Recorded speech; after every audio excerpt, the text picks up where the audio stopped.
सो हमारा आज का टॉपिक है फ्रैंक कॉन्डन प्रिंसिपल। तो देखिए, during an electronic transaction all types of transaction from the lower vibration level are allowed to any higher vibration level.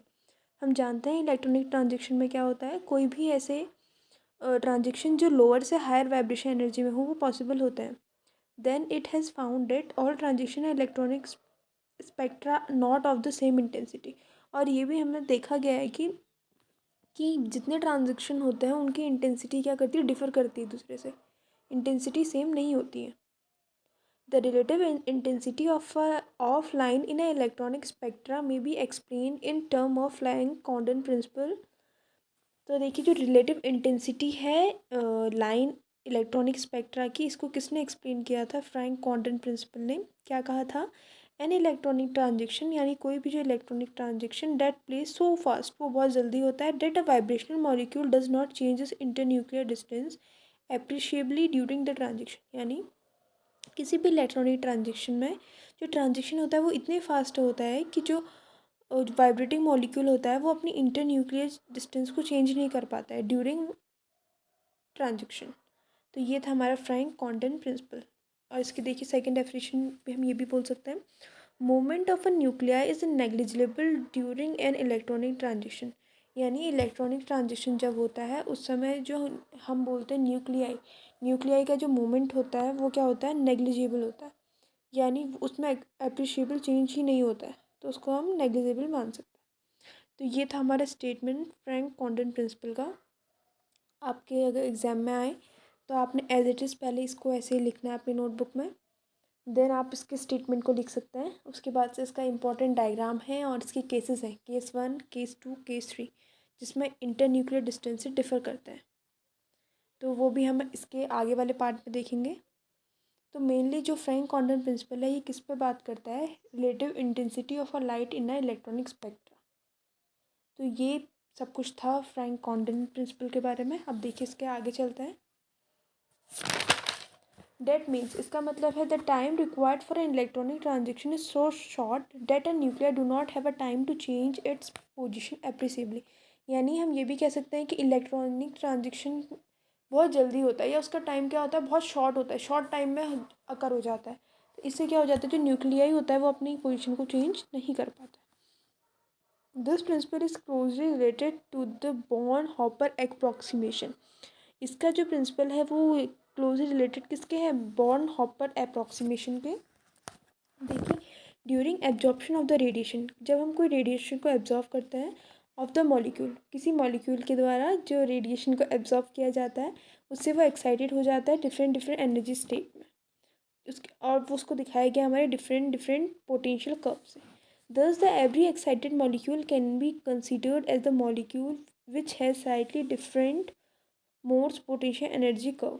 अब देखिए, जब भी कोई मॉलिक्यूल क्या करेगा, किसी भी रेडिएशन को एब्जॉर्व करेगा तो एक्साइटेड हो जाएगा। हर एक्साइट होगा तो उसके डिफरेंट डिफरेंट पोटेंशियल होगा, डिफरेंट डिफरेंट पोटेंशियल होगा, तो वो डिफरेंट होते रहेगा। इसको किससे दिखाया गया, मोड्स पोटेंशियल कर्व से। अब देखिए, the internuclear distance in the excited state is same as the ground state. जो इंटरन्यूक्लियर डिस्टेंस होती है वो सेम रहती है, कहाँ, एक्साइटेड स्टेट में भी और ग्राउंड स्टेट में भी, ये वही है। Hence according to the Franck Condon principle, इसके according there is a no appreciable change in internuclear distance during transition. यही इसका सबसे इंपॉर्टेंट पार्ट है। अगर आपके 2 नंबर में आए तो आपने ये तो लिखना ही लिखना, ये मस्ट है। उसके बाद से आप इसको एक्सप्लेन कर सकते हैं फर्दर।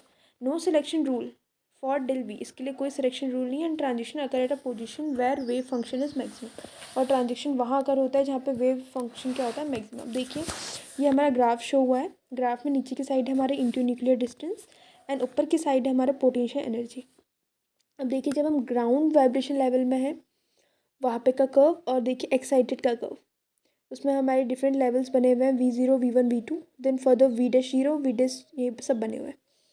अब देखिए, फिगर आपको किसके बारे में डिस्क्राइब कर रहा है, potential energy curve for a ground state and excited state of a diatomic molecule. अब देखिए, फ्रॉम द क्वांटम मैकेनिक्स, हम क्वांटम मैकेनिक्स से जानते हैं कि जो centre of a ground vibration level V0 of the ground electronic state है, if the internuclear distance in ground state and state equal, क्योंकि इंटरन्यूक्लियर डिस्टेंस सेम रहती है। The most probable transition V0 to V'0, however if the internuclear distance slightly greater than the ground state, अगर उसकी जो internuclear distance होती है वो greater हो जाती है किससे, ग्राउंड स्टेट से, then the most probable transition is guided by Frank-Condon principle in form of इतना. This transition have the maximum intensity. जो मैक्सिमम इंटेंसिटी कब होती है बोल रहे जब V0 to V2 होगा, यहाँ पर मैक्सिमम इंटेंसिटी रहती है. यहाँ पे जो इंटरन्यूक्लियर डिस्टेंस होती है वो स्लाइटली थोड़ी सी बड़ी होती है किससे, ग्राउंड स्टेट से. उसके बाद देखिए अदर ट्रांजेक्शन, जो और transaction have a lower probability, उनकी प्रोबेबिलिटी क्या होती है, कम होती है. Then other there is shown in a B1 B2, जो जिनकी कम प्रोबेबिलिटी है देखो B1 B2 से शो हो रहा है, और जिसकी ज़्यादा प्रोबेबिलिटी है वो A1 से शो हो रहा है. The transaction B1 ends at the lowest vibration level V=0. जो ट्रांजेक्शन B1 कहाँ पे को एंड हो रहा है देखिए, लोएस्ट वाइब्रेशन एनर्जी V0 पे of the first excited electronic state. These transition is from, फिर देखिए उसके बाद से excited electronic state. This transition is from a stable ground electronic state to the stable excited electronic state. This result in a spectrum consisting of discontinuous bands having 5 structure.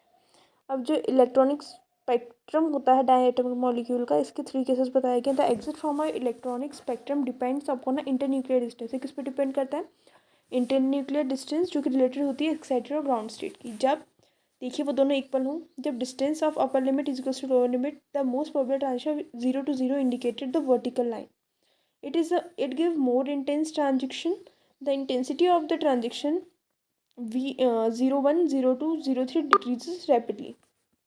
Case 2 में क्या होगा देखिए, जब हमारी एक्साइटेड स्टेट की जो excited state के internuclear distance है वो क्या होगा, बहुत छोटा, नहीं हम केस सेकंड में थे ना, हाँ तो केस सेकंड में देखिए यहाँ पे को भी क्या हो जाता है, जब स्लाइटली ग्रेटर होती है, हल्की सी ग्रेटर होती है एक्साइटेड वाले से, तो ये दिखाया गया मोस्ट प्रोबेबल. उसके बाद जब क्या होती है, जब जो हमारी ग्राउंड लेवल वाली होती है वो बहुत बहुत बहुत ज़्यादा होती है, तो इसमें एप्रिशिएबली ग्रेटर होती है.